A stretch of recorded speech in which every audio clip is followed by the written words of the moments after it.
coming out of that game. I mean, were there any concerns there?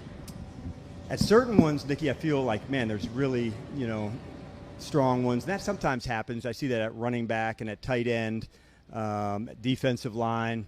And then there's others, okay, keep digging. In fact, we have a workout later on this afternoon, post-practice and, to continue to look at some guys. And one thing I've come to really appreciate about Adam and his staff is, like, there's a chance to get better. We're going to dig in and find ways to do that, and we'll continue to do that.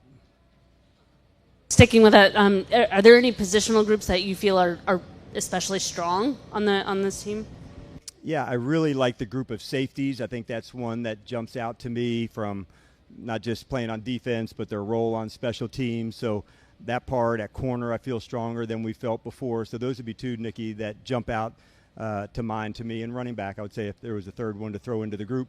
There's a lot of competition, and it's even though the game happens, it's like good to remind ourselves, man, there's a lot of camp to go for us, evaluations and practices this week, into a game, next week a joint, next week a game. So the next 2 weeks as coaches and players, it's a lot of fun, and you really push it to see where you can take it, because opportunities are there, but you do have to go take it.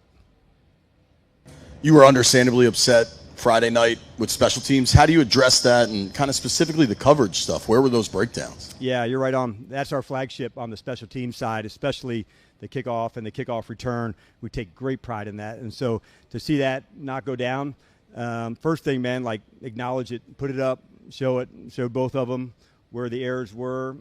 Good news, like, this is how we also fix that. But it was important to show that. It's important to say when it's right, but it's important to show this isn't to the standard. This is how we've got to do it, and I'm certain we'll get that fixed. How have you seen Jaden sort of evolve or change at all as like a leader throughout training camp? Yeah, I think at the position you want to see, like, making others around you even improve, and the way you get better. He's so much clearer on the communication, to teammates, whether it be a route or a standard of things. And so I saw it last year with Zach a lot, because this part of the route. Now you see it with other players as well. I recently saw it with he and Debo, working a specific route against, like, two specific coverages, and they did a good bit of that pregame. So I think that's the step, Not only is he going to handle himself, and we know that, and then how do we make others around him better? I think it's the conversations, the deliberate practice on a specific route or a specific skill. Those are the things that I've noticed.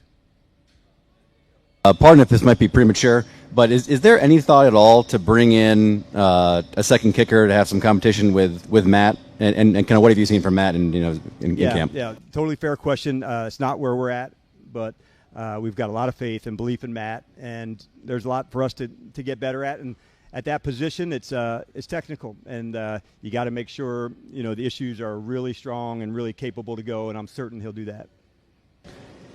Dan, obviously you're going to wait for every piece of data you guys have before determining the roster, and Adam obviously is leading that charge. But do you at all during this process say, you know what, I'm sitting on my couch, let me do a 53 the way the outside world does? Do you ever just on your own do that? And yes. What's that process like when you're why do you do it in that case? Yeah, I think it's important, think of it in two ways, Ben, like a 53 and a 70, to say who in your mind might be there. And it's fun to, sometimes I'll snapshot it with my phone and see, where am I at in the spring? Where am I at now? What might have changed? And there's certain ones that you're still like, okay, this or here, back or forth. And I'd say those are the ones that allows you to really focus in on a few of them.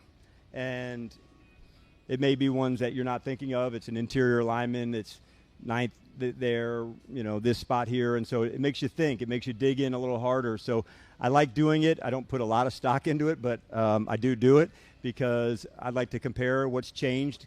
I want to have fresh eyes for when real competition presents itself and people take it. And so I think if you close your mind to it, you're not going to be open to that. So I don't want to put, pass judgment on somebody too early. And so I try to allow myself the space to do that. But, yeah, I do the same exercise you guys probably do. That's always fun. With Jalen Lane, we haven't seen much in practice with the punt returns, but we got a little work in the game. What'd you see from him? What'd you like about it? On the punt returns, yeah, I've seen specifically from Jalen. I've seen real confidence back there. When you're talking about a returner, oftentimes it's quiet feet, the way that you're approaching the ball. With Tress, it's a difficult punt. You know, he can angle. It's lefty. You know, lefties are just weird. You know, and it's good. But I've seen him really respond, and we try to put him into the stress to do it. But he's off to a really good start, and as a receiver as well. Coach, both internally within yourself as well as externally to the team, how do you balance the idea of Friday being preseason game 1 with the fact that we're building towards the actual regular season in terms of the results? Yeah, I'm probably not as good at that. I would say there's really like a standard that we want, and when we nail it, I'll say it. And you may not be able to control the outcome or the reps, but we can control our play style, and I am certain that will look different. Coach, kind of based on that, this team, as well as yourself, hangs their hat on competition. So aside from maybe some of the penalties and the mental mistakes that took place on Friday, how do you feel about the way the team competed? And if it wasn't up to that standard, then how do you address that now? Yeah, we have a process. So we like to, after the game, discuss it all. We call it Tell the Truth Monday. And it's a time not to place blame, but to show the examples of what went right, what didn't, what needs addressing, how do we work on that. And then lastly, and probably most important, like, what's the action you're going to put behind it? To say if this happened or this technique or this false start or this penalty, acknowledging it is one thing.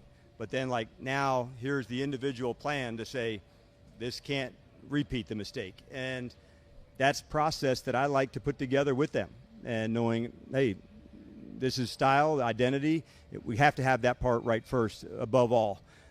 Penalties and, you know, field position and, you know, not getting enough takeaways, being minus, like, those are all things that contribute, you know, to why we didn't win. But above all else, I want to make sure our play style is right. The running, the hitting, the physicality, like, that's above everything. Similar to the question earlier about Jaden, second year for Mike Sainer still. How have you seen him grow as a leader, and then obviously his game on the field as well? Yeah, both ways. Off the field, he's ready to take that step. We're fortunate here when you look around. He's got some excellent, you know, teammates to discuss into that space, whether that's a Wagner, a Luvu, a Von Miller, you know, a Revo. And now seeing that emerge in the secondary with him and with others, he's early doing the extra, so he's, as a leader, like, you better walk the walk. You know, if you say we need to do this and you're not doing that, well, guess what? You ain't a leader. You have to match it. There can be no gap in what you say and what you do, and I think that's important, you know, that Mike, he definitely understands that. There's no gap. So I've been pleased to see that. We're playing them both inside and out. The ball skills are some of the things that make Mike unique. He's got instincts, and it was good for us to work. You know, we played a lot of man-to-man on the day of the practice, good matchups, different players. So I love that he was talking to the McCourties and asking about film and things to go. Like, that's pretty much who he is in terms of, like, being curious and wanting to get better. Like, he absolutely lives it. Hi, Coach. In looking at the defense, the run defense, how did you think that they did in terms of gap stopping and all of that? Yeah, I won't lump sum it because there were some that I really liked. There was a fit between like Jacob Martin, Noah, and Percy. It was just right. And then there were some others that weren't. So I won't blanket say, you know, this part done well or not. So there were some things, like I said, in there that I was like, okay, that's what I'm looking for. And then, like I said, on some others to say, not to the standard of how we want to do it. It's important to go through all of those because then you have something to assess too, to say, okay, did we get better into that spot going into the next week and the next practices? So I'm glad that we got this experience. I don't like at all the results of it. Every coach wants it to go just right. And like most things, you're upset at the moment, and then you go back and Then I found out this is what I liked, this is what I didn't, this is how we're going to go get it corrected. And it's almost customized, Donna, to an individual player or technique. And if we can get that part right, then I would say we're making a big stride. All right, thanks, everybody. Enjoy the military day, and see you tomorrow.